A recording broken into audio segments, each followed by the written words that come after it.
Hello mes petites pépites, j'espère que vous allez bien parce qu'aujourd'hui on se retrouve pour une vidéo qui est un peu une suite d'une de mes précédentes vidéos, si je peux dire ça comme ça, puisqu'on est dans l'épisode 2 de Un métier, des livres, et cette fois-ci j'ai décidé de vous présenter le métier de fleuriste. Alors pourquoi j'ai été attirée par ce métier-là? Tout simplement parce que je trouve que c'est un métier qui est un peu dans l'air du temps, vu qu'on est en été, qu'il fait bon, il y a plein de fleurs, etc. Donc je me suis dit que c'était plutôt pas mal de vous présenter ce métier-là. Puis au final, j'ai découvert quand même des belles lectures grâce à ce choix aussi de thème, parce que ça me permet de lire des livres que j'aurais pas lus si j'avais pas choisi de vous présenter ce métier-là. Donc je suis quand même assez contente de mon choix. Pour commencer, je vais d'abord vous présenter le métier et puis je vous présenterai les lectures que j'ai faites par rapport à ce métier-là et je vous dirai si oui ou non ça correspond un peu au métier de fleuriste, en tout cas de ce que j'ai pu apprendre aussi de ce métier grâce à mes lectures, mais aussi grâce aux recherches que j'ai fait aussi pour me renseigner sur exactement ce que c'est le métier de fleuriste, même si je pense que tout le monde connaît ce métier-là, mais je trouvais que c'était un thème assez joyeux, etc. Donc j'avais trop envie de vous partager ce thème-là.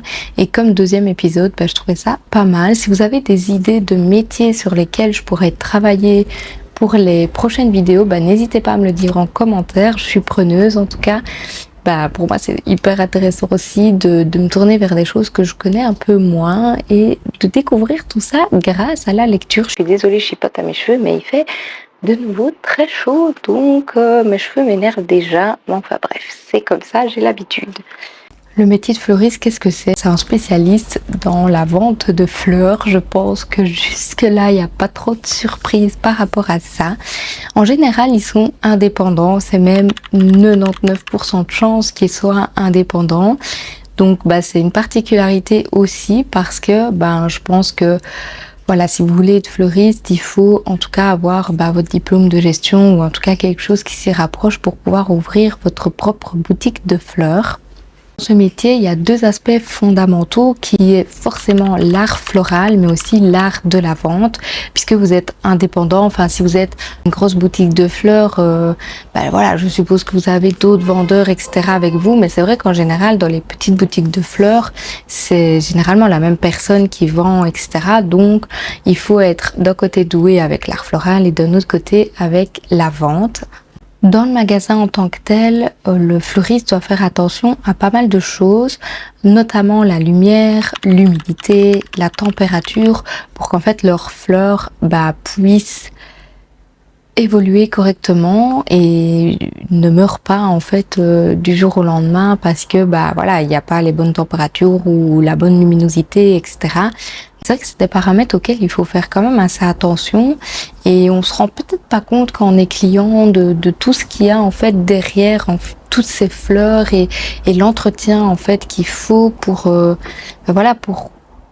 préserver les fleurs qui y sont. Alors on sait forcément que ce sont pas toujours des fleurs qui restent là pendant un mois, mais en tout cas il faut quand même que le magasin soit dans de bonnes conditions pour que les fleurs puissent survivre. En général, le fleuriste va s'approvisionner chez un horticulteur, dans un marché de fleurs ou aussi chez un grossiste. Alors, dans les lectures que j'ai faites, généralement, les fleuristes se déplaçaient pour aller acheter leurs fleurs. Maintenant, je pense qu'à l'heure actuelle, à mon avis, il doit y avoir quand même un petit aspect de livraison de fleurs qui doit se faire parce que on est en 2024, donc ça ne m'étonnerait pas que les fleuristes se fassent livrer leurs fleurs.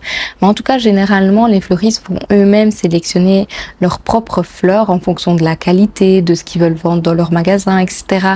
Et ils vont dans des marchés de fleurs, chez un horticulteur ou chez un grossiste qui leur permet forcément de vendre en grosse quantité pour pas cher et que eux puissent se faire une marge du coup d'argent sur ce qu'ils vendent en magasin.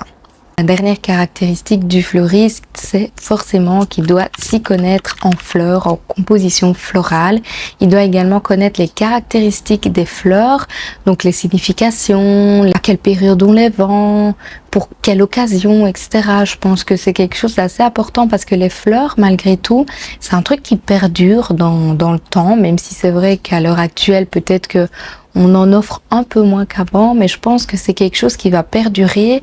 Et donc, c'est toujours intéressant d'aller chez le fleuriste et de savoir quoi offrir à telle personne ou pour telle occasion. Et donc, c'est vrai que le fleuriste doit avoir quand même une très bonne connaissance au niveau des fleurs et des plantes en général, parce que le fleuriste ne vend pas que des fleurs, évidemment. Au niveau des études, c'est assez particulier parce qu'en fait, dans chaque pays, c'est un peu différent. Du coup, je me suis dit que j'allais pas vous faire pays par pays, ce qu'il fallait comme étude, parce que par exemple au Québec, t'as pas besoin de diplôme pour être fleuriste. Alors en France, il n'y a pas besoin de diplôme non plus, mais il y a des brevets qui existent, donc par exemple sur 3 années, où on a également des cours de gestion et aussi des cours pour apprendre le métier de fleuriste. Mais apparemment, le diplôme n'est pas forcément obligatoire et en tout cas, il n'y a pas des études vraiment très approfondies comme pour d'autres métiers. Je ne suis pas trop étendue sur cette partie-là parce que il y avait beaucoup de différences entre chaque pays.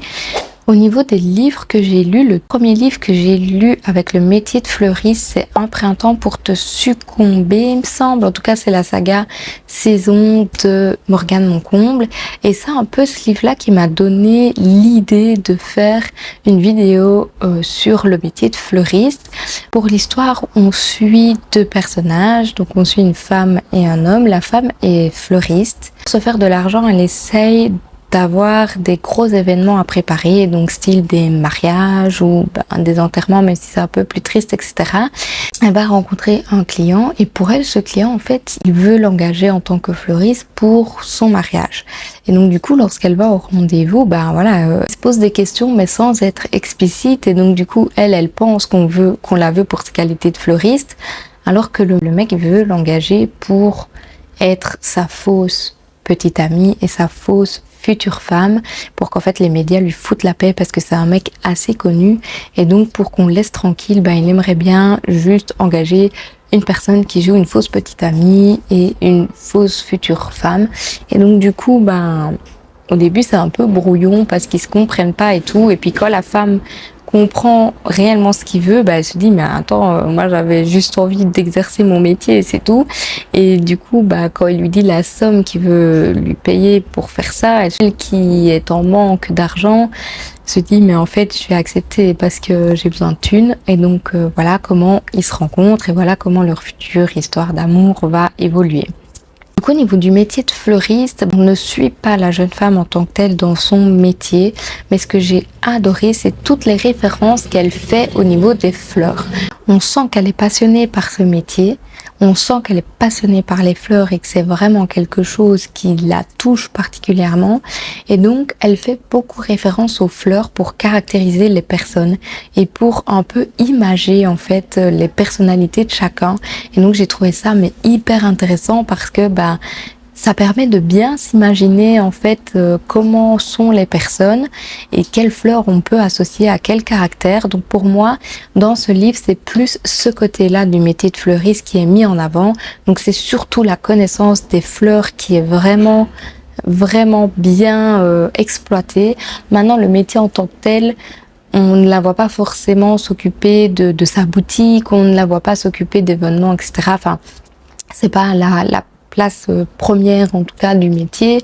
Donc voilà, on a principalement les caractéristiques des fleurs qui sont abordées dans ce livre et moi c'est ce qui m'a énormément plu parce que j'adore tout ce qui est imagé et donc du coup c'est un peu ça qui m'a donné envie d'en apprendre un peu plus sur le métier, de lire aussi d'autres livres dessus pour voir un peu les différences qu'il y a ou même les similitudes qu'il y a par rapport au métier, voir si tout le monde s'entend par rapport à ce que c'est. Après avoir lu ce premier livre, j'ai lu La fabuleuse boutique Fleurs de Lily, c'est quelque chose comme ça le titre. Je suis désolée, c'est en e-book, donc j'ai pas le livre là sous la main.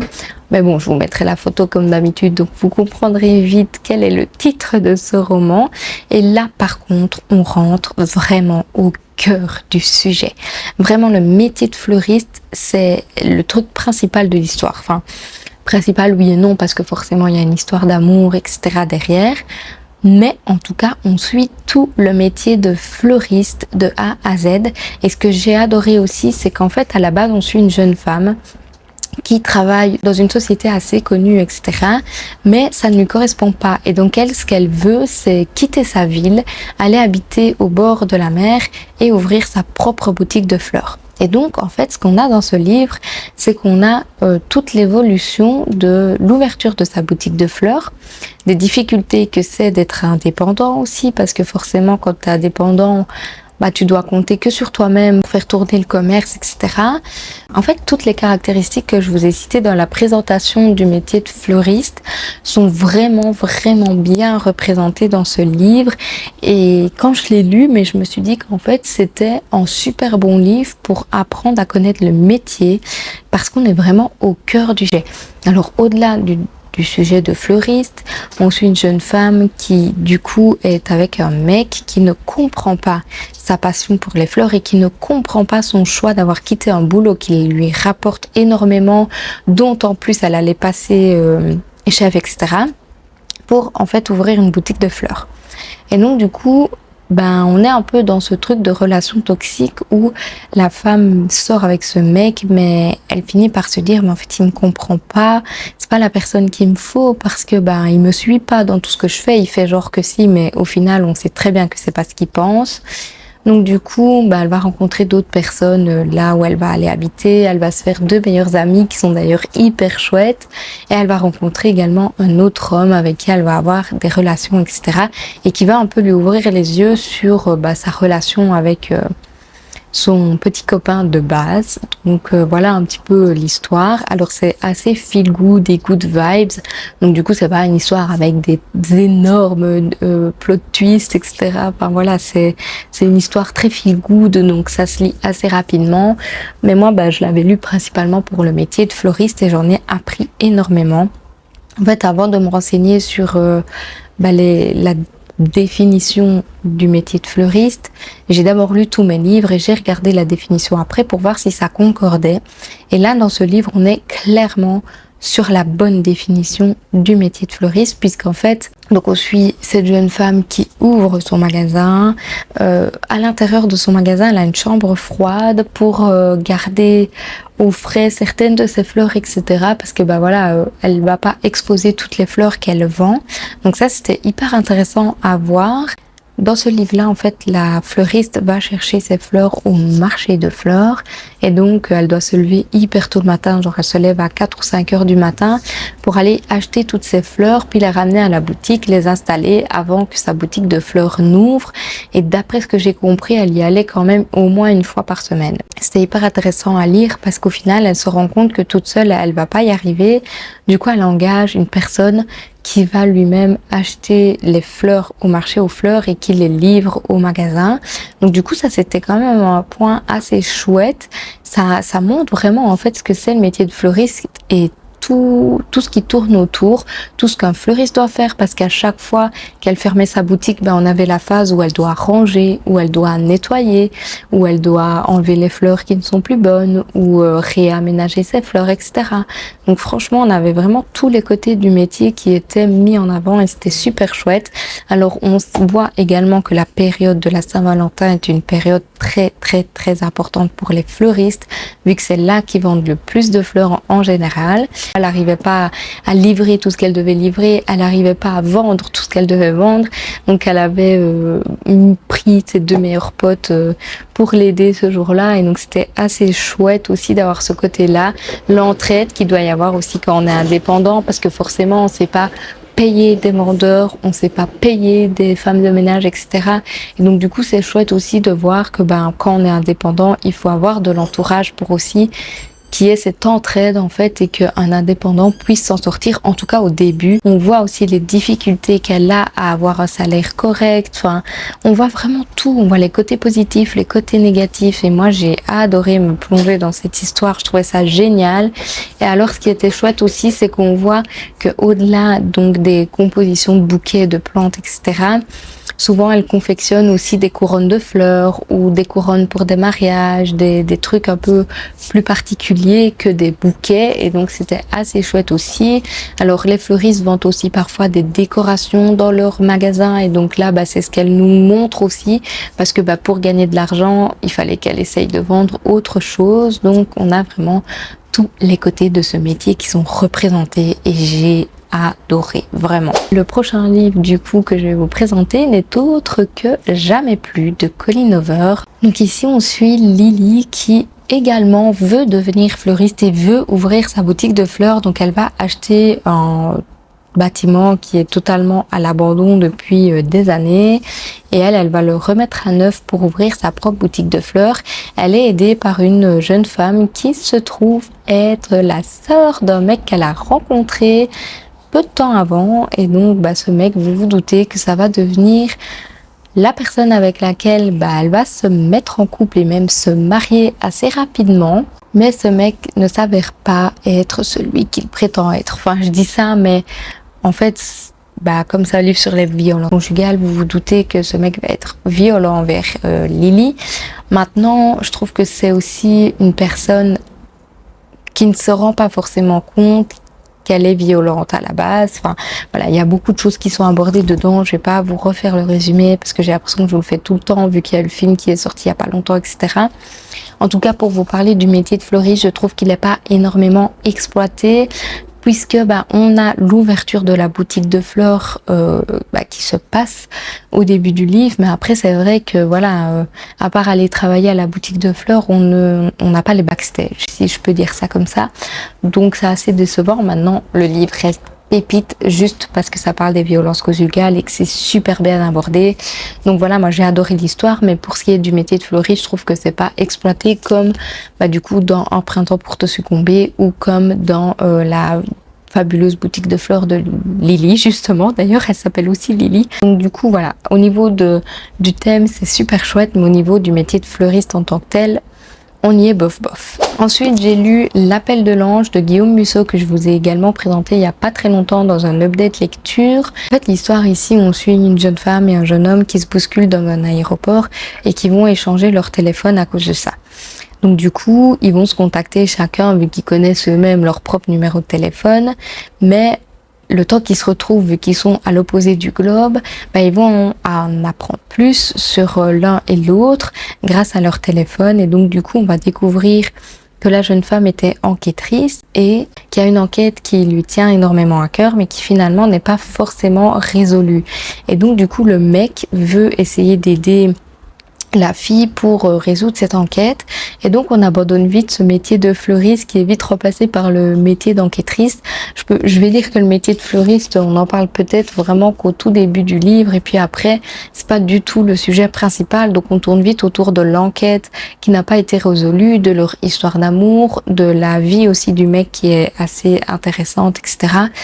Donc du coup voilà, on n'a pas vraiment le métier de fleuriste qui est exploité non plus. Maintenant, ça n'a pas empêché que j'ai découvert un livre de dingue que j'ai adoré.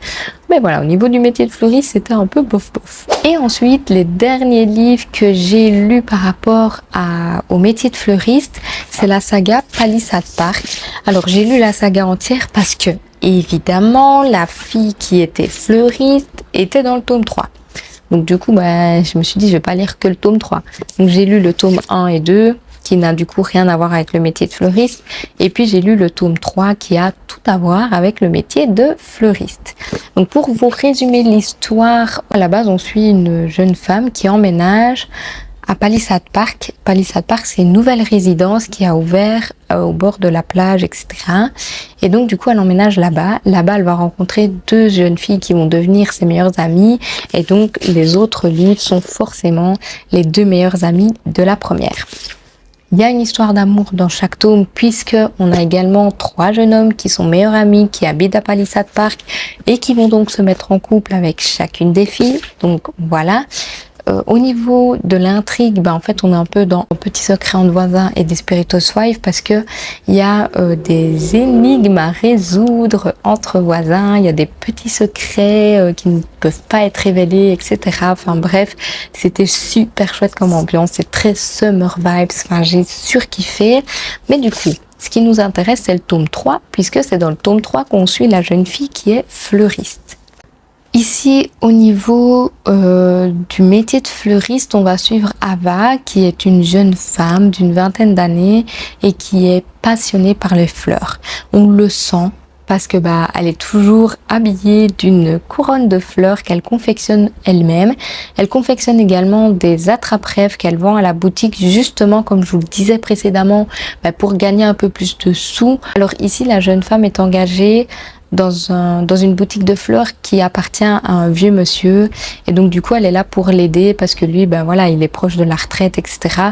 Et donc il a un peu besoin d'aide pour s'occuper de la boutique. Donc elle fait des horaires de fou parce que ça ouvre tôt le matin, ça ferme tard le soir.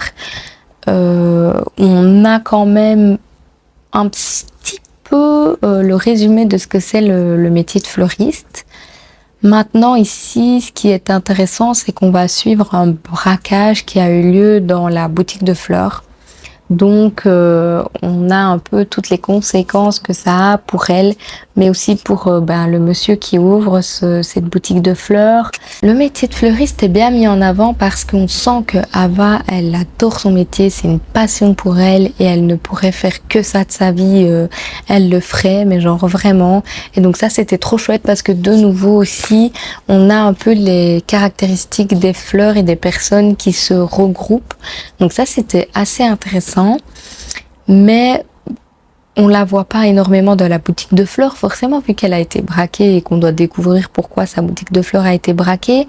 Donc on a plus, en fait, je dirais, l'à côté du boulot de fleuriste. Donc par exemple, la confection des attrape-rêves, les conséquences que ça a quand on se fait braquer et que du coup c'était notre seul truc, mais quand on est indépendant, qu'est-ce qu'on devient? Enfin voilà, on a un peu toutes les conséquences que ça a. Donc on a d'autres aspects qui sont abordés mais qui sont aussi super intéressants à découvrir. Et de nouveau, j'ai adoré, je sais pas pourquoi, mais j'adore les fleuristes. Enfin, en tout cas dans les livres que j'ai lus, je trouve toujours que c'est des personnes très douces, des personnes hyper attentionnées, des personnes très solaires aussi généralement. Je trouve que c'est, en tout cas les caractéristiques des personnages que j'ai retrouvés dans chaque livre, c'est principalement ça. Donc je sais pas, ça donnait beaucoup d'affection pour eux, etc. On s'attachait assez facilement à eux. Ce que j'ai retrouvé également dans toutes mes lectures, c'est le côté indépendant et la difficulté que c'est d'être indépendant. Ça vraiment, c'est ressorti dans tous les livres parce que oui, en fait, comme je vous le disais au début, 99% des personnes sont indépendantes en tant que fleuristes.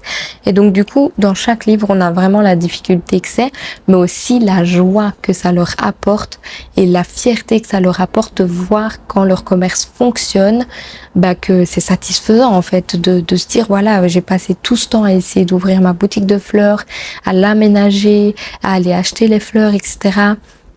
Et de voir que ça fonctionne et de voir que ça nous rapporte quelque chose, c'est hyper satisfaisant. Donc ça, je trouve que c'est aussi un point qui a été abordé dans chaque histoire. Au niveau des points communs, je dirais qu'il n'y en a pas trop d'autres parce que comme je vous l'ai dit, il y a différentes choses qui ont été abordées dans différents livres. Maintenant, le plus complet, ça reste La fabuleuse boutique de fleurs de Lily. Je suis sûre que je dis ce titre alors que c'est pas du tout ça, mais enfin bref, on verra bien au montage. Mais donc du coup, le plus complet, c'est vraiment ce roman-là qui aborde tous les côtés du boulot de fleuriste. Le deuxième, je dirais que pour moi, en tout cas au niveau du métier de fleuriste, c'était Un printemps pour te succomber, qui était blindé intéressant au niveau des caractéristiques des fleurs. Ça, c'est vraiment un truc que j'ai adoré. Ensuite, je mettrais quand même Palisade Park, parce que je trouve qu'on a tout le côté décoration et tout qui est mis en avant, les couronnes de fleurs, l'entraide qu'il y a aussi envers elle et le vieux monsieur qui a sa boutique de fleurs depuis des années, etc. Je trouvais qu'il avait quand même bien exploité le boulot de fleuriste. Maintenant, les deux derniers, donc Jamais plus et L'appel de l'ange, c'est ceux pour lesquels j'ai été moins happée, en tout cas au niveau du métier de fleuriste. Pour le reste, j'ai surkiffé l'histoire. Mais pour le boulot de fleuriste, c'est pas ceux-là que je vous conseillerais si vous avez vraiment envie de cette vibes-là. Donc, Bah voilà, je pense que j'en ai terminé avec cette vidéo. Je vais pas blablater pendant encore 3 heures. Moi, en tout cas, ça m'a beaucoup plu de découvrir des livres grâce au boulot de fleuriste. Ça m'a un peu ouvert les yeux aussi de ce que c'est et de l'investissement que c'est d'ouvrir sa boutique de fleurs, de toutes les connaissances qu'il faut avoir, que ce soit au niveau des fleurs, de la vente, de tout plein de choses. Donc, c'était super intéressant en tout cas de découvrir ce métier à travers tous ces livres. J'espère en tout cas que ça vous a plu. Comme je vous l'ai dit, n'hésitez pas à me mettre en commentaire le métier qui vous intéresserait de découvrir, en tout cas en mode lecture, parce qu'évidemment je ne suis pas là pour vous faire un cours de fleuriste ou un cours d'éducateur spécialisé.